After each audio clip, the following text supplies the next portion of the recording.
Bem, aqui eu quero que os irmãos tenham em mente aquilo que a gente leu em Efésios 4:11, né? Sobre os ministérios que Paulo define lá em Efésios 4:11. Tá? Aqui a gente vai ter a organização ministerial atual e antibíblica, tá? É antibíblico isso aqui. Eu quero que vocês fiquem bem claros, com essa clareza na mente, tá?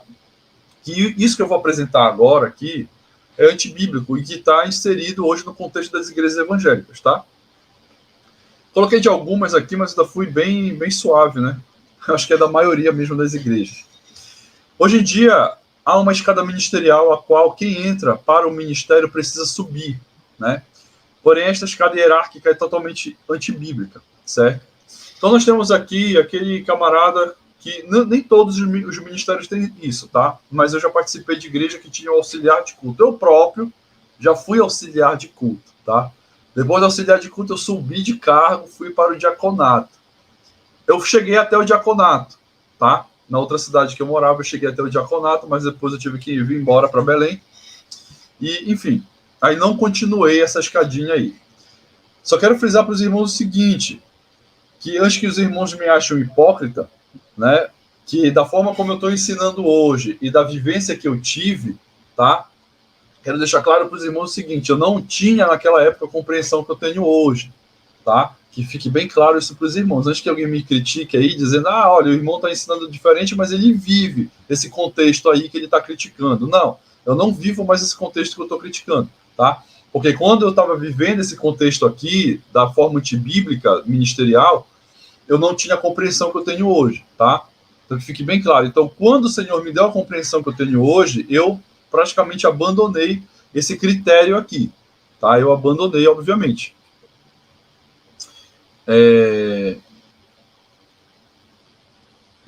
O irmão João Gilberto, né? Entendo que nenhum dom vos falta como igreja, não numa única pessoa, com exceção de Jesus. Sim, é a mesma coisa que eu entendo, irmão João, com certeza. Nenhum dom vos falta com relação a ser distribuído na igreja mesmo, tá? Aí uns eram profetas, outros tinham dom de cura, outros tinham dom de operação de maravilhas, outros tinham dom de línguas, outros tinham dom de interpretar essas línguas, tá? É da mesma maneira que eu creio, tá? Não é que estava concentrado em todo... Cada um tinha todos os dons, né? Não é assim que eu creio. É que esses dons estavam distribuídos por toda a igreja. Tá bom? Perfeito seu comentário, eu concordo da mesma maneira com o senhor, tá?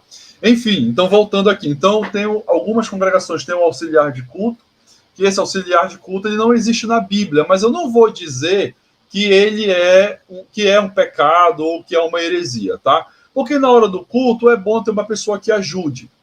Tudo bem? Concordo, é bom ter uma pessoa que ajude a limpar a igreja, organizar as cadeiras, né, limpar o púlpito, enfim, N coisas que dá para fazer na congregação, recepcionar os irmãos, na hora ali da Santa Ceia, né, arrumar a mesa da ceia e tal. Tudo bem, é bom ter uma pessoa que ajude, tá? Mas essa pessoa não pode ser considerada do ministério, do corpo ministerial, tá bom? Não que todas as igrejas que têm auxiliar de culto considerem como do ministério, porque tem um auxiliar de culto que tem certas igrejas que não consideram ele como do ministério. Porém, já existe o pensamento que, sendo auxiliar de culto, já vai começar a galgar esse ministério aí, entendeu? Outros patamares dentro do ministério. Isso é inegável, tá? Isso é inegável. A pessoa, quando é chamada para auxiliar, ela nunca é chamada para permanecer auxiliar. Ela é chamada porque existe um pensamento de incluir ela, sim, na questão ministerial. Tudo bem? Então, depois do auxiliar de culto tem o diácono, que isso já foi muito comentado hoje, tá? Então, só relembrando que o diácono, a função do diácono hoje nas igrejas está restrita só a questões da congregação. Sendo que o diaconato ele é muito mais amplo e ele vai atingir, na verdade, os irmãos fora da congregação, tá?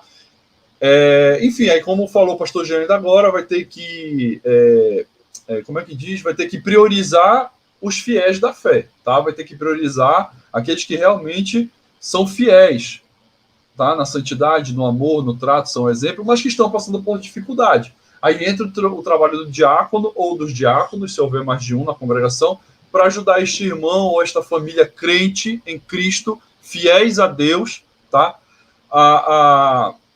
Que vai ajudar eles na situação mais difícil da vida deles. Tudo bem? Até que tudo se ajeite na vida deles, tá? Aí tem a questão da viúva, do órfão, etc, etc. Tá? Então a questão do diácono é uma função muito mais importante do que tratar somente de coisas internas da congregação na hora do culto. Tá? É muito maior, biblicamente falando, o trabalho do diácono, é muito mais bonito, entendeu? É muito mais bonito. Então tem gente que é diácono, que está ali só auxiliando na hora do culto e que acredita que diante de Cristo vai receber galardão porque está limpando o banco de igreja. Tá? Isso não existe na palavra de Deus, certo? Ele vai ganhar galardão naquele dia quando ele realmente cumpriu seu papel de diácono, se ele tiver o chamado também para isso, tá? Porque em 1 Coríntios 12 vai ter lá os dons de socorro, que eu acredito que esses dons de socorro está diretamente ligado à função do diácono, tá? E isso é uma chamada específica, tá? Para cuidar dos mais pobres da igreja, dos mais necessitados, tudo bem? Então o diácono precisa cumprir com a sua função, e dentro da sua função diaconal bíblica é que no futuro, diante de Cristo, ele vai ganhar o seu galardão.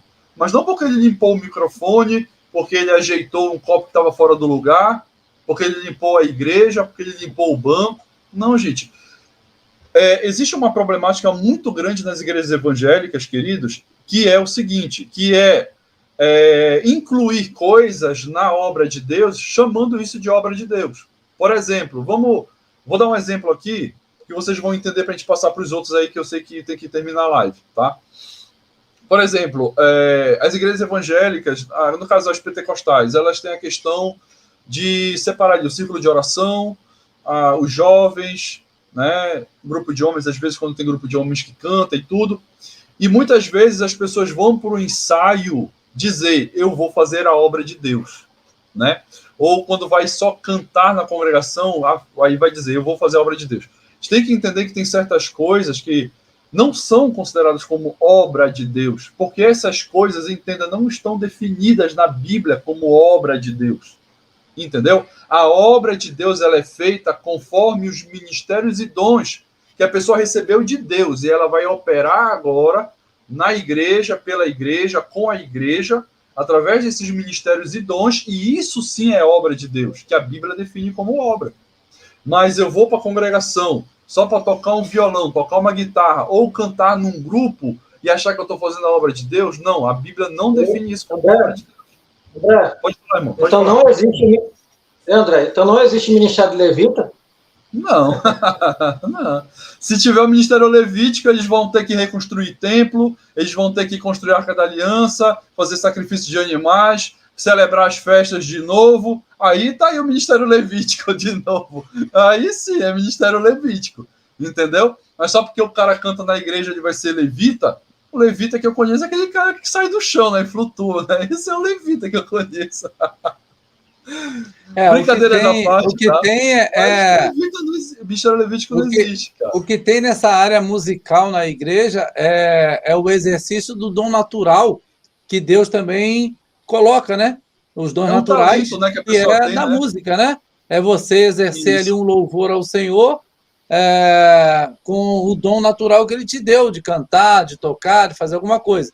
Claro que daí ser chamado isso de levita que é a grande questão que nós estamos falando aqui, porque vamos dizer assim, o ministério levítico, né, vamos dizer assim, do passado, da velha aliança, era uma coisa muito, muito, mas muito mais abrangente, muito maior, muito mais difícil, vamos botar assim, do que o que a gente hoje faz, né, a nível de louvor, no sentido de música, que o louvor não é só música, né? Não é só cantar, mas no sentido da música, do ministério da música na casa do Senhor, com seus dons naturais que Deus conferiu, isso é também um bom trabalho. Um bom trabalho que você exerce com o dom natural que Deus te deu. Mas daí, realmente, a se dizer eu sou um levita na casa do Senhor, é mais um jeito de falar, um costume, na verdade, né? Mas um costume por falta de um conhecimento mesmo mais aprofundado do que é um levita, do que realmente, propriamente, o ministério em si, né? Sim, com certeza. Aí, eu não estou aqui, tá, com relação ao que eu falei agora há pouco, sobre a questão dos grupos que existem na igreja e tal, não estou desestimulando as pessoas a louvarem a Deus na igreja, tá? Se essa liturgia de culto já está implantada há um século, mais ou menos, na igreja pentecostal, tá? não tem problema, que continue, mas eu só não quero que os irmãos continuem confundindo as coisas, é só isso, tá?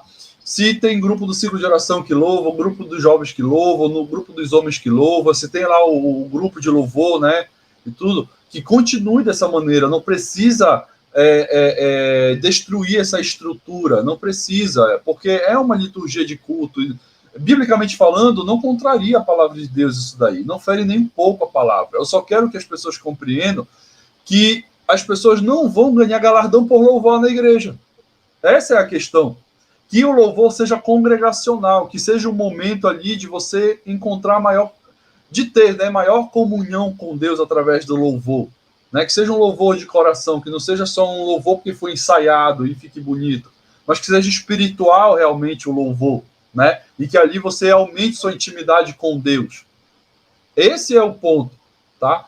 Mas achar que porque eu louvo e etc, e faço alguma outra coisa que não está definido pela palavra e por conta disso eu vou receber galardão, não, você não vai receber galardão por conta disso, tá? Você pode até aumentar sua intimidade com Deus quando você louva, sentir a presença de Deus, etc. Tudo bem, mas não que isso vai resultar em galardão no reino milenar, tá? No dia das entregas dos galardões, tá certo? Você vai receber galardão sim, segundo o ministério que você foi chamado e segundo o dom que você recebeu, dentro dos ministérios espirituais, dentro dos dons espirituais e dons naturais,